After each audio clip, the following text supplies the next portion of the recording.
नमस्कार दोस्तों, study with inspired legacy channel में आप सभी का स्वागत है। आज हम टेस्ट नंबर 7 डिस्कस करेंगे। दृष्टि आयस का जो टेस्ट सीरीज चलाया जा रहा है उसी की हमने 6 टेस्ट कंप्लीट कर लिए हैं।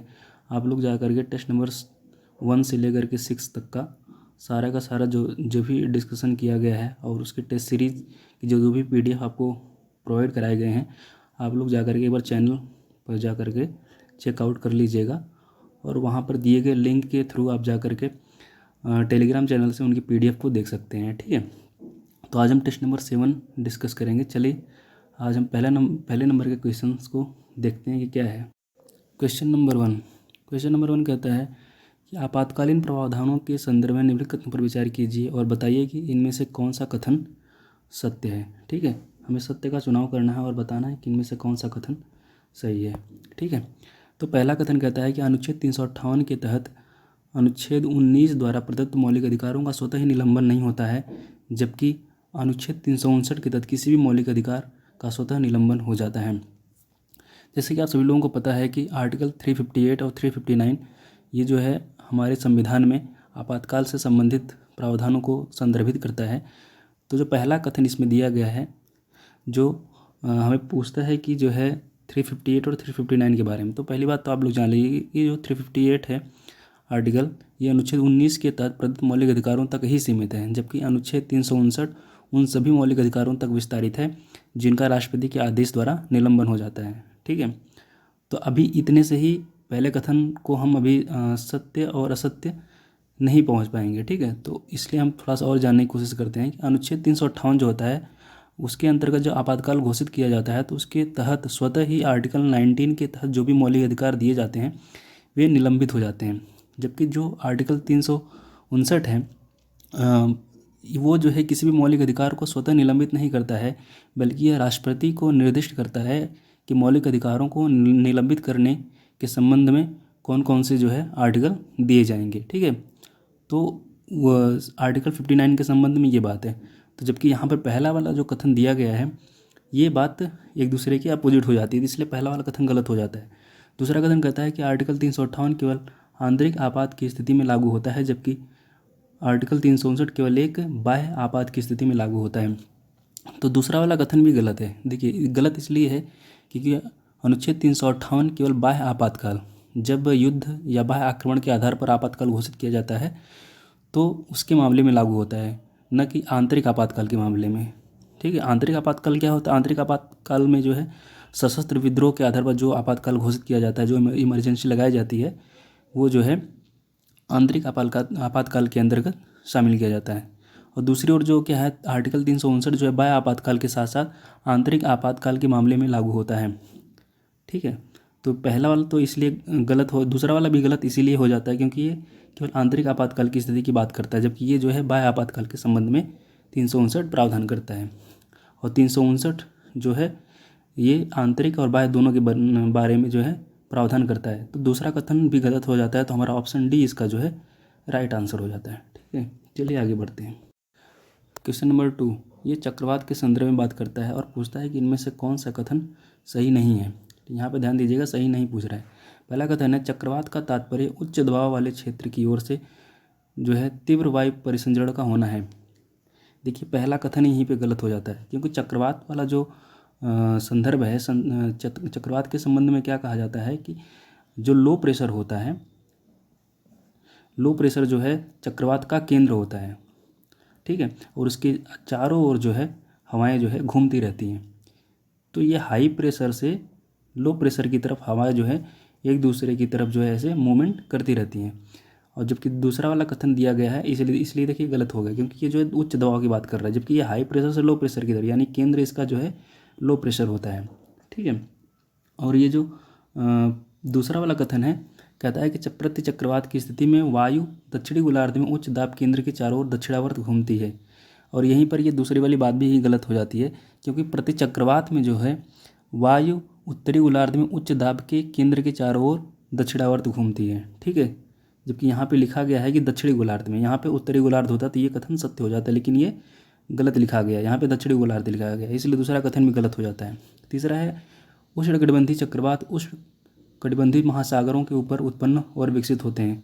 आप लोगों ने जितना थोड़ा बहुत भी अगर चक्रवात के बारे में पढ़ा होगा तो आप लोगों को पता होगा कि उष्णकटिबंधीय जो चक्रवात होते हैं ये ज़्यादातर जो है वाटर बॉडी पर ही विकसित होते हैं, ठीक है। यानी महासागरों पर जो महासागर हैं उन पर जो है उष्णकटिबंधीय चक्रवातों के उत्पन्न होने की बड़ी संभावनाएं होती हैं। तो इसलिए तीसरा वाला कथन सही हो जाता है। चौथा कथन कहता है कि आसानी चक्रवात बंगाल की खाड़ी में विकसित हुआ था। चौथा वाला कथन भी गलत हो जाता है। देखिए, चौथा कथन इसलिए गलत होता है क्योंकि ये जो है आसानी चक्रवात के संदर्भ में ये बात जो है गलत हो जाती है। क्योंकि जो है आसानी चक्रवात जो है ये नॉर्थ इंडियन ओशियन के क्षेत्र में विकसित हुआ था, ठीक है। और चक्रवात जो आसानी है इसका नाम जो है श्रीलंका के द्वारा दिया गया था। आसानी जो है ये जो है श्रीलंका के जो एक भाषा है सिंहली के संदर्भ में इसका मतलब होता है क्या बोलते हैं उसको, आसानी का मतलब होता है क्रोध, ठीक है। इसलिए चौथा कथन भी गलत हो जाता है। तो केवल तीसरा कथन ही सही है। तो हमें बताना है कि कौन सा कथन सही नहीं है। तो ऑप्शन ए इसका सही हो जाता है। A is right answer. Question number 3 कहता है कि 1773 रेगुलेटिंग एक्ट के संदर्भ में बताइए कि इनमें से कौन सा कथन सही है। पहला कथन है इसके तहत मद्रास में सर्वोच्च न्यायालय की स्थापना की गई। ये मद्रास नहीं, यहाँ पे होगा कलकत्ता, ठीक है। इसलिए पहला कथन गलत हो जाता है। दूसरा है इसने कंपनी के कर्मचारियों को किसी भी निजी व्यापार में संलग्न होने से रोक दिया। ये बात बिल्कुल सही है। इसने भारत में केंद्रीय प्रशासन की नींव रखी। ये भी बात सही है। तो पहला कथन गलत है, दूसरा और तीसरा सही है। तो ऑप्शन डी इसका जो है राइट आंसर हो जाता है। क्वेश्चन नंबर 4 में निम्नलिखित कथन पर विचार करना और बताना है कि इनमें से कौन से कथन सही हैं। पहला है संसद अंतर्राज्यीय जल विवादों के संबंध में सर्वोच्च न्यायालय को उसके आधार क्षेत्र से का प्रयोग करने से वंचित नहीं कर सकता है। बिल्कुल कर सकता है। ये बात गलत है क्योंकि जो है अनुच्छेद 262 जो है ये अंतर्राज्यीय जल विवादों के संबंध में निर्णय से संबंधित है। संसद कानून बनाकर किसी भी अंतर्राज्यीय नदी और नदी घाटी के जल के उपयोग, वितरण और नियंत्रण के संबंध में किसी भी विवाद या शिकायत पर न्याय निर्णय कर सकती है। और संसद ये भी प्रावधान कर सकती है कि इस तरह के किसी भी विवाद या शिकायत के संबंध में न तो सर्वोच्च न्यायालय और न ही कोई उच्च न्यायालय और कोई दूसरे न्यायालय इसके अधिकार क्षेत्र का प्रयोग करे, ठीक है। इसलिए पहला कथन गलत हो जाता है। दूसरा है अंतर्राज्यीय परिषद एक सलाहकारी प्रकृति की होती है। ये बात सही है। सभी 6 क्षेत्रीय परिषदों की स्थापना राज्य पुनर्गठन अधिनियम 1956 के अंतर्गत की गई थी।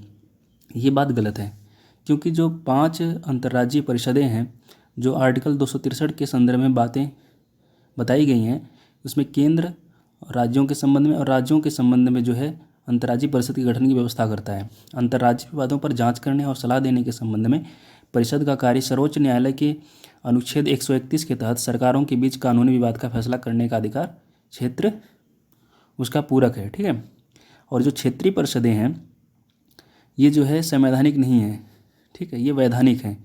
यानी ये कानून के द्वारा बनाई गई, यानी संसद के द्वारा कानून पास करके संसद के द्वारा जो है विधेयक पास करके कानून बनाया गया है। इन्हें संसद के एक अधिनियम अर्थात राज्य पुनर्गठन अधिनियम 1956 के तहत निर्मित किया गया। और इसके अंतर्गत जो क्षेत्रीय परिषदें निर्मित की गई वो हैं उत्तरी, दक्षिणी, पूर्वी, पश्चिमी और मध्य, ठीक है। और जो एक और क्षेत्रीय परिषद है जिसको हम नॉर्दर्न यानी पूर्वी नॉर्थ ईस्टर्न काउंसिल जो जिसको बोला जाता है, ये 1971 के अधिनियम के द्वारा गठित की गई है। तो इसलिए 6 क्षेत्रीय परिषदों की स्थापना इसके अंतर्गत की गई है। तो ये बात गलत हो जाती है, ठीक है। जो पूर्वोत्तर परिषद है वो जो है अनुच्छेद ये जो है अधिनियम 1971 के द्वारा इसका गठन किया गया है, ठीक है। इसलिए केवल दूसरा कथन सही होता है। तो ऑप्शन सी इसका राइट आंसर हो जाता है। क्वेश्चन नंबर 5 कहता है कि सगुराजिमा ज्वालामुखी के संदर्भ में बताइए कि ये किस देश में स्थित है। ये जापान में है। जापान के प्रमुख पश्चिमी द्वीपकूशों में सकुराजिमा ज्वालामुखी का जो है प्रस्फुटन हुआ। ये सकुराजिमा का जो ज्वालामुखी है जापान के सबसे सक्रिय ज्वालामुखियों में से एक है, ठीक है। इसमें विभिन्न स्तरों के विस्फोट जो है नियमित आधार पर होते रहते हैं। क्वेश्चन नंबर 6 पे चलते हैं। क्वेश्चन नंबर 6 के संदर्भ में अगर हम बात करें तो कहता है कि स्वतंत्रता पूर्व अधिनियम अवधि के दौरान जो है गठित जो अंतरिम सरकार थी उस पर किसको कौन कौन सा पद दिया गया था, कौन कौन सा विभाग दिया गया था, उसमें बताना है कि इनमें से कितने युग्म सही सम्मिलित हैं। पहला है कि सी राजगोपालाचारी डाक और वायु से संबंधित थे। ये बात पहले ही गलत हो जाती है क्योंकि सी राजगोपालाचारी को शिक्षा और कला वाला विभाग दिया गया था, ये गलत हो जाता है। ठीक है, एक सेकेंड। ठीक है, ये जो है पहला वाला कथन गलत हो जाता है। दूसरा है डॉक्टर राजेंद्र प्रसाद, ये उद्योग और आपूर्ति की बात के संदर्भ में दिया गया है। तो डॉक्टर राजेंद्र प्रसाद को खाद्य और कृषि वाला विभाग दिया गया था, तो ये भी बात गलत हो जाती है। और तीसरा है लियाकत अली खान, ये खाद्य और कृषि इसके सामने लिखा गया है, तो लियाकत अली खान को जो है वित्त वाला विभाग दिया गया था, तो ये भी बात गलत है। आसफ अली, ये रेलवे और जो है परिवहन, ये बात बिल्कुल सही है। तो केवल एक ही युग्म सही है, तो ऑप्शन ए इसका राइट आंसर हो जाता है। क्वेश्चन नंबर 7, ये हाल ही में संयुक्त राज्य अमेरिका के कुछ राज्य एक विशेष प्रकार की तूफान प्रणाली से प्रभावित हुए जिसके परिणाम स्वरूप आसमान हरा हो गया। ऐसी तूफान प्रणाली को क्या कहा जाता है? ये काफ़ी ज़्यादा न्यूज़ में बना हुआ था, तो ये ऑप्शन सी डेरेचो, इसको डेरेचो बोला जाता है।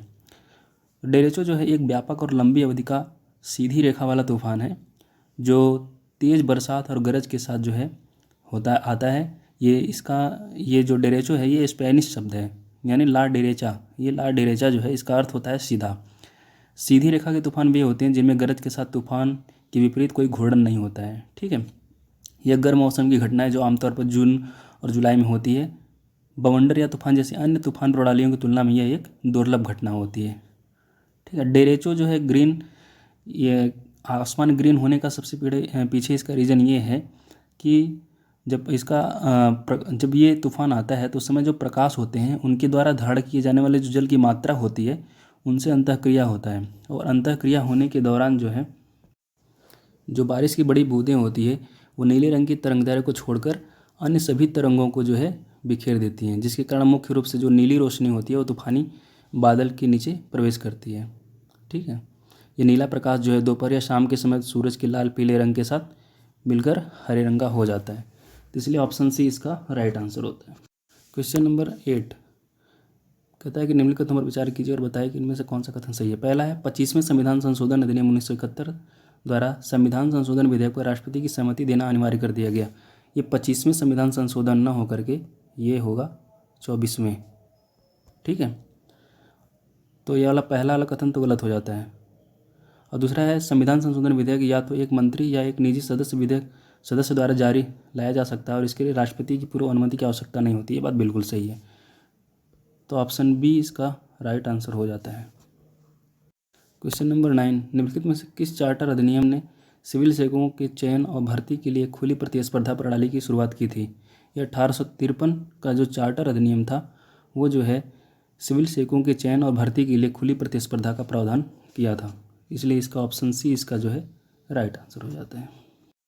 क्वेश्चन नंबर 10, ग्रहों के निर्माण के संदर्भ में बताना है कि हमें इनमें कौन सी बातें सही हैं। पहला है गैस के गुंथित झुंडों में गुरुत्वाकर्षण बल से गैसीय बादल में कोर का निर्माण होता है, ये बात बिल्कुल सही है। छोटे पिंडों की अधिक संख्या ही खगोलीय ग्रहाणु जो है कहलाते हैं, दूसरी बात भी सही है। तो ग्रहों के संदर्भ में जो है दोनों बातें सही हैं, तो ऑप्शन सी इसका राइट आंसर हो जाता है। क्वेश्चन नंबर 11 कहता है कि बॉन्ड यील्ड व्युत्क्रमण के संदर्भ में बताइए कि इनमें से कौन सा कथन सत्य है। बॉन्ड यील्ड व्युत्क्रमण का मतलब है बॉन्ड यील्ड इन्वर्जन। ठीक है, पहली बात तो जान लेते हैं बॉन्ड क्या होता है। बॉन्ड जो है ये धन उधार लेने का एक साधन है। किसी देश की सरकार या एक कंपनी द्वारा धन का सृजन करने के लिए बॉन्ड जारी किया जा सकता है। बॉन्ड यील्ड जो है बॉन्ड के कूपन, जिसको हम इंटरेस्ट रेट भी बोलते हैं, उसके भुगतान से जो है निवेशक को प्राप्त लाभ होता है। यह आमतौर पर सरकारी बॉन्ड यील्ड अर्थव्यवस्था में जोखिम मुक्त ब्याज दर को समझने में जो है एक तरीके का प्रावधान पूर्ण करता है। ठीक है, तो अब देखिए हम जानते हैं कि बॉन्ड यील्ड व्युत्क्रमण क्या होता है। सबसे पहले सामान्य परिस्थितियों में जानते हैं कि बॉन्ड यील्ड क्या होता है।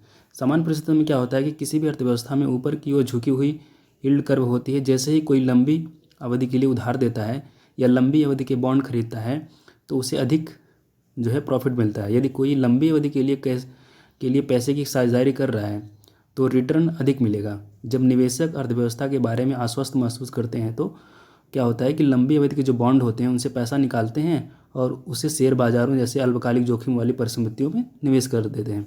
अब बॉन्ड बाजार में जो है लंबी अवधि के बॉन्ड की जो कीमतें होती हैं वो गिरती हैं और उनकी यील्ड जो है बढ़ जाती है। ऐसा इसलिए होता है क्योंकि बॉन्ड की कीमतें और बॉन्ड यील्ड विपरीत रूप से संबंधित होते हैं।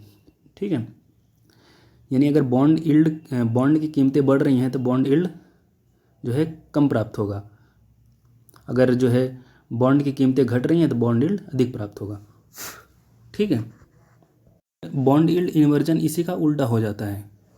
ठीक है, यानी जब निवेशक को संदेह होता है कि अर्थव्यवस्था संकट की ओर बढ़ रही है तो वे अल्पकालिक जोखिम वाली जो संपत्तियां होती हैं वो शेयर मार्केट से पैसा निकाल लेते हैं और उन्हें लंबी अवधि के बॉन्ड में निवेश करते हैं। इससे लंबी अवधि के जो बॉन्ड होते हैं उनकी कीमतें बढ़ जाती हैं और उनका जो प्रतिलाभ होता है, जो उनको प्राप्त होने वाला लाभ होता है, उसमें कमी होने लगती है।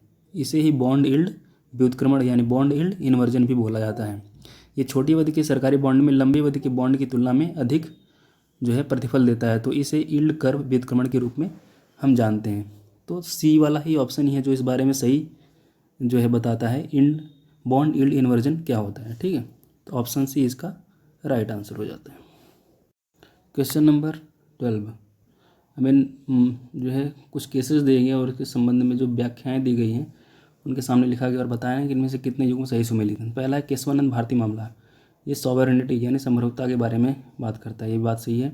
मिनर्वा मिल्स मामला, ये न्यायिक समीक्षा यानी जुडिशियल रिव्यू के बारे में बात करते हैं, ये बात सही है। इंदिरा शाहनी मामला यानी विधि के शासन यानी ये रूल ऑफ लॉ के बारे में बात करते हैं, ये बात सही है। एस आर मुंबई मामला, ये पंथ निरपेक्षता के बारे में बात करता है। चारों बातें यहाँ पे सही है, तो ऑप्शन डी इसका राइट आंसर हो जाता है। क्वेश्चन नंबर 13, ये कहता है कि क्वेश्चन नंबर 13 कहता है कि सॉफ्ट लैंडिंग शब्द जो है किससे संबंधित है। सॉफ्ट लैंडिंग जो है ये फाइनेंस से संबंधित है, यानी वित्त मॉनेटरी पॉलिसी से संबंधित है। मॉनेटरी पॉलिसी का निर्धारण किस तरह से किया जाए इसके संदर्भ में जो है इस शब्दावली का प्रयोग किया जाता है। ये सभी देशों के जो भी सेंट्रल बैंक है उनके संदर्भ में सॉफ्ट लैंडिंग का प्रयोग किया जाता है, तो ये ऑप्शन डी इसका राइट आंसर हो जाता है। ठीक है, क्वेश्चन नंबर 14 कहता है कौन सा पृथ्वी के ज्वालामुखियों में सबसे अधिक विस्फोटक है। तो सबसे अधिक विस्फोटक जो है जो कैल्डेरा वाली ज्वालामुखी होती है वो सबसे अधिक विस्फोटक होती है, तो डी है। ये जो सील्ड ज्वालामुखियाँ होती हैं ये बेसाल्ट प्रवाह को छोड़ करके पृथ्वी पर पाए जाने वाले सभी ज्वालामुखियों में सील्ड ज्वालामुखी सबसे अधिक विशाल होती हैं।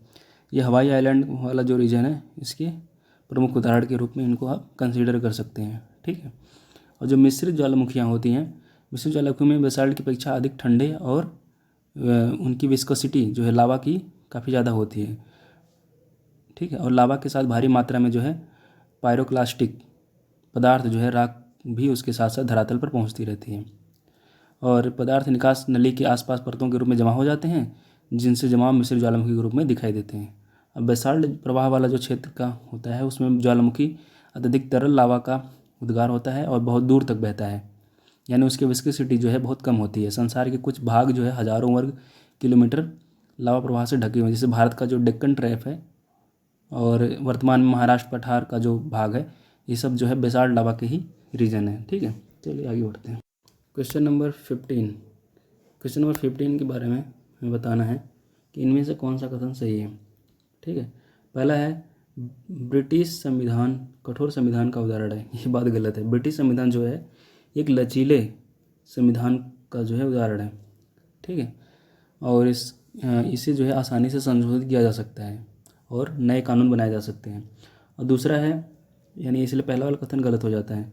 संविधान में संघ शब्द का प्रयोग किया गया। भारतीय संविधान में जो है संघ शब्द जैसे शब्दावली का प्रयोग कहीं भी नहीं किया गया है, तो इसलिए दूसरा कथन भी गलत हो जाता है, तो ऑप्शन डी इसका राइट आंसर हो जाता है। क्वेश्चन नंबर 16 पे चलते हैं।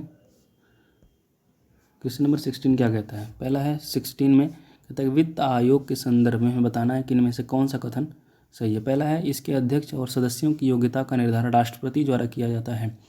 बात यहीं गलत हो जाती है कि वित्त आयोग का गठन जो है आर्टिकल 280 के अंतर्गत जो है भारत के राष्ट्रपति के लिए प्रत्येक 5 वर्ष और उसके साथ साथ वित्त आयोग का गठन करना आवश्यक है, लेकिन उसके सदस्यों की योग्यता का निर्धारण और अध्यक्ष का निर्धारण जो है ये संसद के ऊपर छोड़ दिया गया है, इसलिए पहला कथन गलत हो जाता है।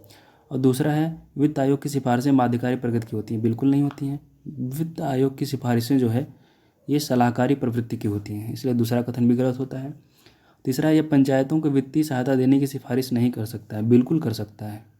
ये पंचायतों को वित्तीय सहायता देने की सिफारिश कर सकता है, तो ये भी बात गलत हो जाती है। यह राजकोषीय संघवाद का समर्थन करता है, ये बात बिल्कुल सही है। ये राजकोषीय संघवाद का समर्थन इसलिए करता है क्योंकि ये राज्यों, केंद्र और जो पंचायत हैं, पंचायत, नगर पंचायत हो गए, और उनको जो भी ज़रूरतें होती हैं वो राज्य वित्त आयोग के संदर्भ में जो है उनको जो भी ज़रूरतें होती हैं उनका पूरा करने का प्रयास करता है। तो ये जो है एक तरीके का कोऑपरेशन है, तो यानी इसलिए राजकोषीय संघवाद का समर्थन करता है। तो केवल चौथा कथन सही होता है, तो ऑप्शन सी इसका राइट आंसर हो जाता है। क्वेश्चन नंबर 17, भारत के जल संसाधनों के संदर्भ में बताना कि इनमें से कौन सा कथन सही नहीं है। पहला है, देश में पुनः पूर्ति योग्य रिप्लेसेबल कुल भूजल संसाधन का लगभग 433 घन किलोमीटर है। ये बात बिल्कुल सही है। उड़ीसा और केरल में भूजल का उपयोग बहुत अधिक होता है, ये बात यहीं गलत हो जाती है। दक्षिण भारत में सबसे अधिक भूजल का उपयोग तमिलनाडु में होता है, ये भी बात गलत है। सॉरी, ये सब बात सही है, सी वाली बात सही है। तमिलनाडु में ही सबसे अधिक जो है भूजल का उपयोग होता है। भारत सरकार द्वारा वर्ष 2015 में जल क्रांति अभियान शुरू किया गया था, ये भी बात सही है। हमें बताना था कौन सा कथन जो है इसमें गलत है। तो 17वें का बी, यानी भूजल का उपयोग बहुत अधिक उड़ीसा और केरल में दिया गया है, जबकि ये बात गलत है। जबकि सबसे अधिक जो पानी का उपयोग किया जाता है वो पंजाब, हरियाणा, राजस्थान और तमिलनाडु वाला जो रीजन है वहाँ पे भूजल का सर्वाधिक उपयोग किया जाता है। ठीक है। क्वेश्चन नंबर 18, भारतीय संविधान की विशेषता के संदर्भ में कुछ शब्दावलियाँ लिखी गई हैं और बताया गया कि इन्हें किन देशों के संविधानों से लिया गया है। पहला है द्विसदनीयवाद यानी बाइकैमरलिज्म, ये ऑस्ट्रेलिया से नहीं, ये जो है ब्रिटेन यानी इंग्लैंड से लिया गया है, ब्रिटेन के संविधान से लिया गया है, इसलिए पहला कथन गलत हो जाता है। राज्य के नीति निर्देशक तत्व, ये बात बिल्कुल सही है, आयरलैंड द्वारा लिया गया है। मौलिक कर्तव्य, ये मौलिक कर्तव्य कनाडा से न लेकर के ये लिया गया है रूस के संविधान से। ठीक है। और तो यानी तीसरा कथन भी गलत हो। चौथा है संविधान संशोधन, ये दक्षिण अफ्रीका के संविधान से लिया गया, ये बात बिल्कुल सही है। तो दो ही युग्म सही हैं, तो ऑप्शन बी इसका राइट आंसर हो जाता है। क्वेश्चन नंबर 19, बताना है कि इसमें कौन सा बंदरगाह जो है 100% लैंडलॉर्ड पोर्ट बनने वाला भारत का पहला बंदरगाह बन गया है। ये है जवाहरलाल नेहरू बंदरगाह, महाराष्ट्र में है। वो 100% लैंडलॉर्ड पोर्ट बनने वाला भारत का पहला बंदरगाह बन गया है। लैंडलॉर्ड पोर्ट का मॉडल का मतलब ये है कि इसमें सार्वजनिक रूप से जो है शासित बंदरगाह प्राधिकरण एक नियामक निकाय और एक लैंडलॉर्ड के रूप में कार्य करता है, जबकि निजी कंपनियां जो होती हैं वो बंदरगाह का ऑपरेशन करती हैं, यानी उसको ऑपरेट करती हैं, जिसमें मुख्य रूप से कार्गो हैंडलिंग गतिविधियां शामिल होती हैं। ठीक है। इस मॉडल में बंदरगाह प्राधिकरण जो होता है वो बंदरगाह का स्वामित्व अपने पास रखता है, जबकि बुनियादी जो ढांचे होते हैं उनको प्राइवेट फर्म जो होती हैं उनको पट्टे पर दे देती हैं, जिससे क्या होता है कि स्वयं उस बंदरगाह को आदि रचना प्रदान करते हैं और उसे बनाए रखते हैं, और कार्गो के संचालन के लिए अपने स्वयं के उपकरण स्थापित करते हैं। बदले में लैंडलॉर्ड पोर्ट को निजी संस्था से राजस्व का एक हिस्सा प्राप्त होता रहता है। ठीक है। क्वेश्चन नंबर 20, राष्ट्रीय मानवाधिकार आयोग के संदर्भ में बताना है इनमें से कौन सा कथन सही नहीं है। पहला है, इसका अध्यक्ष केवल भारत का सेवानिवृत्त मुख्य न्यायाधीश होना चाहिए, ये बात यहीं पे गलत हो जाती है, क्योंकि केवल से भी आप इसको जो है अंदाज़ा लगा सकते हैं कि ये पहला कथन गलत हो सकता है। और बता देता हूँ गलत इसलिए है क्योंकि भारत का सेवानिवृत्त मुख्य न्यायाधीश तो होना चाहिए, साथ में जो है सर्वोच्च न्यायालय का न्यायाधीश भी जो है इसका अध्यक्ष हो सकता है, इसलिए पहला कथन गलत हो जाता है। और यहाँ पे केवल लिखा गया है, इसमें मानवाधिकारों के उल्लंघनकर्ताओं को दंडित करने और राहत देने की शक्ति निहित है, ये बात गलत है। ऐसे मामलों की जांच कर सकता है जिसे घटित हुए 1 वर्ष से अधिक हो गया, ये बात बिल्कुल गलत है। 1 वर्ष से जिन घटनाओं को घटे हुए 1 वर्ष से कम समय हुआ है उन मामलों की जांच जो है राष्ट्रीय मानवाधिकार आयोग कर सकता है। तो तीनों बातें गलत हैं यहाँ पे, तो ये इसका राइट आंसर हो जाता है। क्वेश्चन नंबर 21, इनमें से कौन सा हमारे संविधान की दूसरी अनुसूची और तीसरी अनुसूची दोनों के अंतर्गत शामिल नहीं है? देखिए, सर्वोच्च न्यायालय के न्यायाधीश भी शामिल हैं, उच्च न्यायालयों के न्यायाधीश भी हैं, भारत के नियंत्रक और महालेखा परीक्षक भी हैं, लोकसभा के स्पीकर और डिप्टी स्पीकर, ये जो है सेकंड शेड्यूल और थर्ड शेड्यूल के अंतर्गत नहीं आते हैं। तो ऑप्शन डी हमारा इसका राइट आंसर हो जाता है। क्वेश्चन नंबर 22, भारत की जैव अर्थव्यवस्था रिपोर्ट 2022 हाल ही में निम्नलिखित में से किस संगठन द्वारा जारी की गई थी? यह जो है बिराक ये जैव प्रौद्योगिकी उद्योग अनुसंधान संस्थान सहायता परिषद द्वारा जारी किया गया। बिराक, बी का मतलब होता है बायोलॉजिकल, आई का इंडस्ट्री, आर से रिसर्च, ए से असिस्टेंट और सी से काउंसिल। ठीक है, तो ये बिराक होता है, यानी जैव प्रौद्योगिकी उद्योग अनुसंधान सहायता परिषद। ये इसका ऑप्शन ए इसका राइट आंसर हो जाता है। क्वेश्चन नंबर 23 पे चलते हैं। कहता है कौन सी योजना लघु बचत योजनाओं का हिस्सा नहीं है? पहली बात तो जान लीजिए कि लघु बचत योजनाएं क्या होती हैं। लघु बचत योजनाएं केंद्र सरकार द्वारा जो है प्रबंधित होती हैं। ये एक तरीके का एक साधन है सेविंग करने का, जिसका उद्देश्य जो है नागरिकों को उनकी ज़्यादा आयु के बावजूद नियमित रूप से बचत करने के लिए प्रोत्साहित किया जाता है। ये लोकप्रिय इसलिए होती हैं क्योंकि वे न केवल बैंक सावधि जमा से अधिक रिटर्न प्रदान करते हैं, बल्कि सॉवरेन गारंटी और कर लाभ भी प्रदान करते हैं। ठीक है, तो विभिन्न लघु बचत योजनाओं के तहत जो प्राप्त सभी धनराशियाँ होती हैं उनको जो है राष्ट्रीय लघु बचत कोष में जमा कर दिया जाता है, और कोष में जमा पैसों को केंद्र सरकार द्वारा अपने राजकोषीय घाटे को पूरा करने के लिए भी उपयोग में लाया जाता है। ठीक है, तो इसके संदर्भ में जो हमें बताना है कि लघु बचत योजनाओं का हिस्सा नहीं है, तो यहाँ पर राष्ट्रीय बचत प्रमाण पत्र ये भी लघु बचत योजना का हिस्सा है, किसान विकास पत्र ये भी है, और लोक भविष्य निधि ये भी है, यानी पब्लिक प्रोविडेंट फंड। तो यहाँ पे तीनों हैं बातें सही हैं, तो यानी डी इसका हो जाएगा, यानी तीनों बातें यहाँ पर सही हैं, यानी ऐसा कोई नहीं है कि जो उसका लघु बचत योजना का हिस्सा ना हो। ठीक है, क्वेश्चन नंबर 24, भारतीय संविधान की निम्नलिखित विशेषताओं पर विचार कीजिए और भारतीय राज्य व्यवस्था की संघीय विशेषताएं कौन कौन सी हैं? संघीय विशेषताओं का मतलब ये है जहाँ पर राज्य और केंद्र शासित प्रदेश यानी केंद्र सरकार और राज्य सरकार दोनों के कोऑपरेशन के साथ जो है ये चीज़ें सम्मिलित होती हैं।